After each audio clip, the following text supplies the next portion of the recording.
Russell was saying that what he tells Cam is watch, just pay attention when you're sitting on the bench. Are there things you think he can pick up? Is there value to this time he's spent on the side? Oh, I think so. I mean, I really felt like when the injury happened in training camp, and with him, completing his first year, that this was a great opportunity for him to grow. From the standpoint that he couldn't be on the floor, he couldn't play. So watching film, watching games, doing different things with his body's changed a lot. Just becoming better, in terms of the cerebral parts of the game, the things that he needs to focus on. And certainly with a guy like Russell, who's been in the league for a long period of time and has played that position, I think there's some great wisdom and advice that he can provide Cameron. Will you go with Morrow again tonight? Yes. Victor is not playing tonight, but what have you made of how he complements Russell so far this season? Well, I think like any new player coming in, I think it was an adjustment for him, not necessarily with Russell, but an adjustment probably for me as a coach, because him having to learn a whole new defensive system terminology-wise. I think anytime you go in, you're learning new terminology, that's challenging. I think trying to get him to understand what we needed him to do offensively. And I think as time went on, he really started to get into a good rhythm before he got hurt and was playing very, very well. And I really feel like with Victor, he's a guy that can, help Russell with the load of the ball being as easy to play Victor at the point. We can play him off the ball. We can do the same thing for Russell. So I think both those guys have complement each other very well. Russell obviously has been a triple-double machine. What did you tell him before the season that you needed from him this year?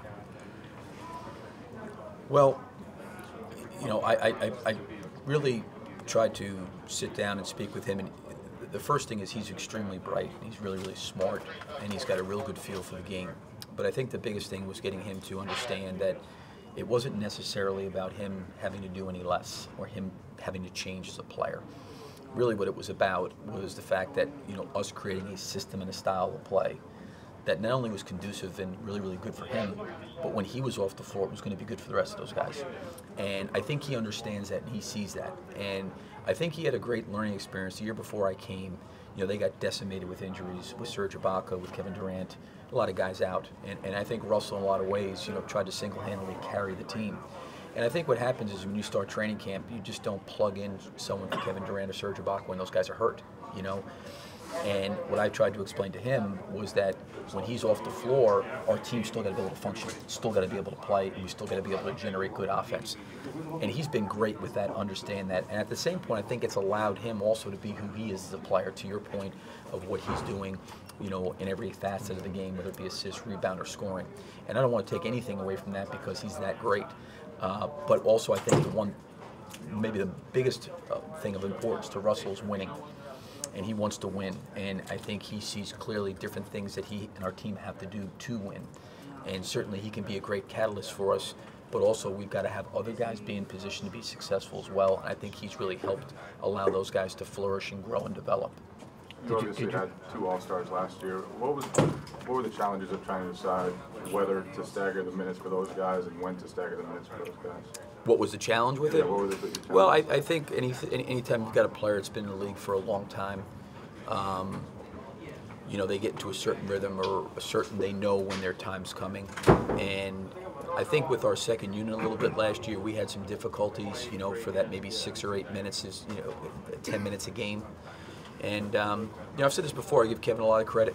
I went to him and I said, listen, I think, you coming off the floor, at 6, coming back in with 3, and then when Russell comes off the floor, that'd be helpful. And I think in speaking to both Russell and Kevin, both of them were extremely unselfish in terms of wanting to do what was best for the team. And they were willing to do that, and it helped us maybe keep one of those guys at least on the floor at all times. And, it was something that worked well for us. But it doesn't work if those guys feel like they're out of rhythm and it's affecting how they're playing. And I'd say that both guys probably had to adjust a little bit, with some of that stuff, but they were always willing to make those kind of decisions, and I always appreciated that as a coach because they always put the team first. Billy, what attracted you to the NBA game? I mean, Brad came over a few years before you after coming from college. I mean, some college coaches just want to stay there. They have no interest in coaching the NBA, and others have that itch. What kind of intrigued you about this step? Well, I had a very, very small and limited taste as a player. Yeah. It didn't last too long. I've always been intrigued. You get into coaching because of the locker room, the relationship with the players, working with the players, the games, practices, those kind of things. And I just really feel like here at this level, it's just all basketball all the time. You know, I've enjoyed the time doing this. It's totally different. I've said that before. There's an adjustment period, I think, for anybody. The game's totally different than college. But I think what goes into team, what goes into winning is still pretty constant across the board at any level. But I just love the fact that every single day it's basketball, and I'm with a great group of guys and a great organization. And you know, for me, I think it was a step for me to get out of my comfort zone, you know, and grow and develop, you know, as well. And I could have, you know, stayed there in Florida and been very, very comfortable. It would have been an easy decision to make. But I also thought it would take something special and a unique situation and a unique opportunity, not only as it relates to the team, but it relates to the people that I was going to be working with every day. And that part of it's been great. When you see the NBA guys you've coached, Kim, Al, 5, 6 years later, do you still see the effect you had on them, or are they totally NBA? Well, I hope in some way I had, you know, some kind of positive effect, you know, on them. To what level, I don't know. Those guys were all, you know, terrific players. But I also think, too, like while I was in college, to your point, you know, coaching Mike Miller, coaching Horford and Brewer and Noah and David Lee and Matt Bonner, and having so many guys that were fortunate enough to play at this level. And then, you know, relationship-wise with both Stan and Jeff Van Gundy, you know, Jeff coached me, close relationship with Rick Carlisle. Like, I was around the NBA even though I wasn't coaching in it per se, so I kind of, you know, knew enough about it. But I hope in some way, you know, any coach, anytime you coach somebody, you hope you've had a positive impact on them. And I know those guys did a lot of great things for the program at Florida and a lot of great things for me personally. Well, last year you were so desperately close to maybe winning it. What were your expectations? I mean, and then KD, what was your last summer year's like? Expectations? Yeah, no, coming into this season. After that happened, and then KD, and how did you?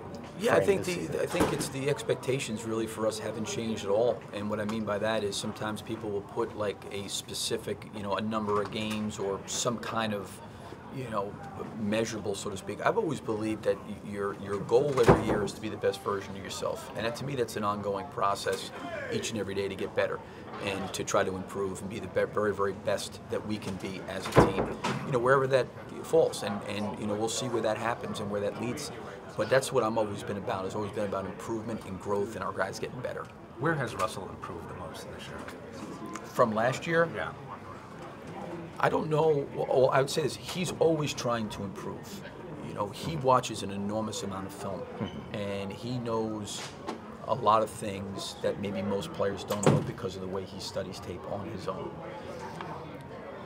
Because of Nick Collison, because of Kevin Durant, because of Serge Ibaka, even a Deion Waiters, he was here, our team totally changed. Half our team is different than it was a year ago. So with a lot of younger guys, I'm not saying that he would not have done this last year, but what is totally different for me this year has been the fact of his leadership and what he's had to do leadership with a lot of new guys coming in and even some younger guys. You know, his willingness to help those guys get better, to grow, to the point of, you know, Cameron Payne, you know, reaching to him and talking to him about paying attention and trying to help him get better. He's really, really unselfish. And I've said this before, a lot of people watch him play and they see the fire and the competitiveness. It's not really who he is as a person off the court at all. You know, he's extremely unselfish. He's very, very giving. I think he cares greatly about helping and impacting people in a positive way. But the biggest thing for me that I've had a chance to see him do is not that he was not a leader last year. He's always been a leader. But just he's had a chance and an opportunity to lead in a different way. And for me as a coach, it's been really interesting to watch in a very positive way because he's invested a lot in those guys.